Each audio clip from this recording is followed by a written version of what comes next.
एक दफ़ा का जिक्र है कि दूर की एक सल्तनत में गुलाब नाम की एक छोटी शहज़ादी पैदा हुई। बादशाह और मलका उसकी पैदाइश में बहुत खुश थे और इस खुशी में उन्होंने एक अजीम दावत का एहतमाम किया। पूरी सल्तनत को मदऊ किया और 4 परियों को भी बुलाया जो कि इस खुशी के मौका पर महल में आईं। परियों ने गुलाब शहज़ादी को तोहफा पेश किया। एक परी कहने लगी, मेरा तोहफा एक मेहरबान दिल है। दूसरी परी ने कहा, मेरा तोहफा एक जिंदा दिल रूह का तोहफा है। तीसरी परी कहने लगी, मेरा तोहफा हिकमत है। अचानक आसमान पर जोर से बिजली कड़की, हाल के दरवाजे फट गए और एक बदकार महारानी बादशाह और मलका के पास आई जिसने हमेशा तारीक जंगल पर हुकूमत की थी और कहने लगी, ऐसा लगता है कि आप दोनों मुझे मदऊ करना भूल गए हैं।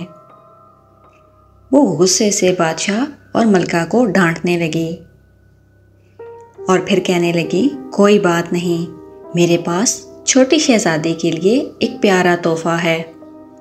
ये कहकर वो बच्चे के झूले के पास चली गई और सोई हुई शहज़ादी की तरफ देखा। हाँ छोटी शहज़ादी, आप बड़ी होकर मेहरबान, चंचल और अक्लमंद बनेंगी, लेकिन जैसे ही 18 साल की होंगी आप अपनी उंगली चरखे में चुभेंगी और मर जाएंगी।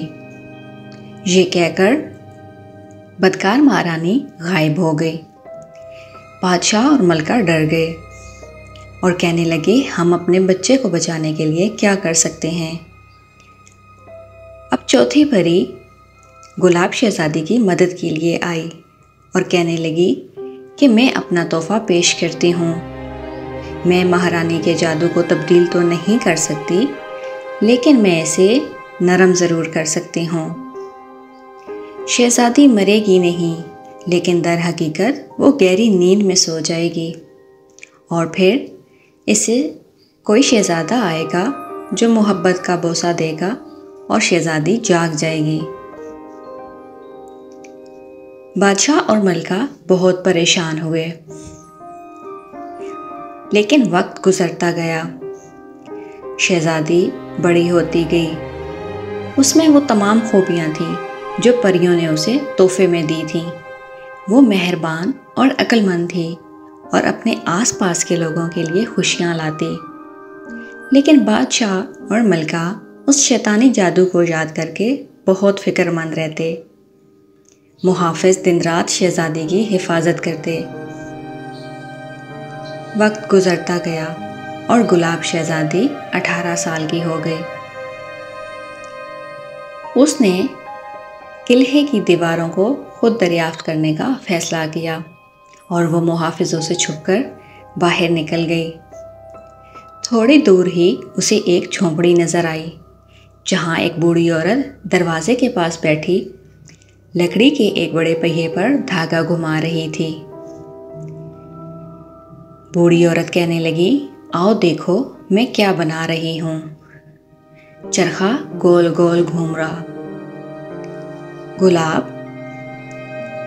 गुलाब शहज़ादी ने जैसे ही हाथ बढ़ाया, उसके हाथ चरखे में आ गया और वो फर्श पर गिरकर बेहोश हो गई और इसके साथ ही बूढ़ी औरत और चरखा झोंपड़ी सब गायब हो गया।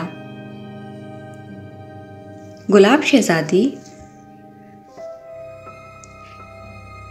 जैसे ही महल में इस बात का पता चला, मुहाफ़िज़ दौड़ते आए और गुलाब शहज़ादी को उठाकर ले गए। गुलाब शहज़ादी को सोने के बिस्तर पर लिटा दिया गया और उसे बेहतरीन रेशम के कमलों से ढांप दिया। उसकी 4 परियां उसकी निगरानी करती थीं। बादशाह और मलका ने हर जगह बादशाहों को पैगाम भेजा कि वो अपने बहादुर शहज़ादों को भेजें ताकि वो शहज़ादी को बोसा दें और शहजादी की नींद टूट सके। एक एक करके शहजादी के पास बहुत सारे शहजादे आए, लेकिन उनमें से कोई भी उसे जगा ना सका। आखिरकार बादशाह और मलिका ने परियों की देवियों को हुक्म दिया कि वो पूरी मुमलिकत पर सोए हुए जादू का जादू करें।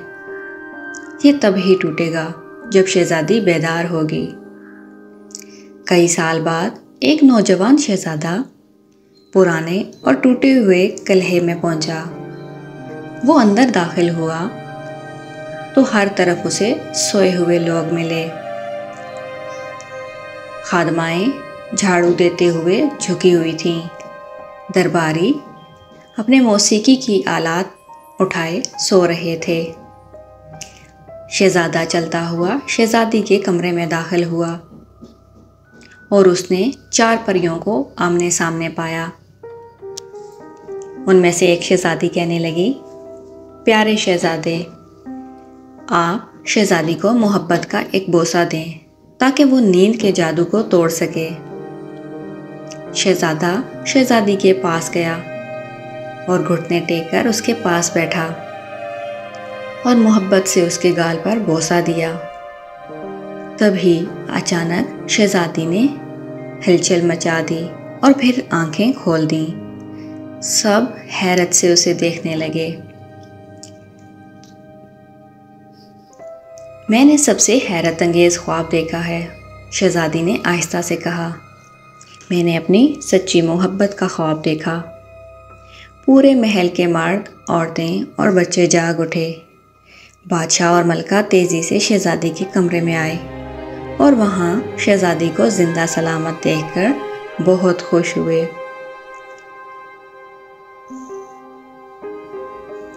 उन्होंने शहजादे का बेहद शुक्रिया अदा किया और इस खुशी को मनाने के लिए एक बार फिर अजीम दावत का एहतमाम किया और फिर हंसी खुशी सब जिंदगी गुजारने लगे। गाने का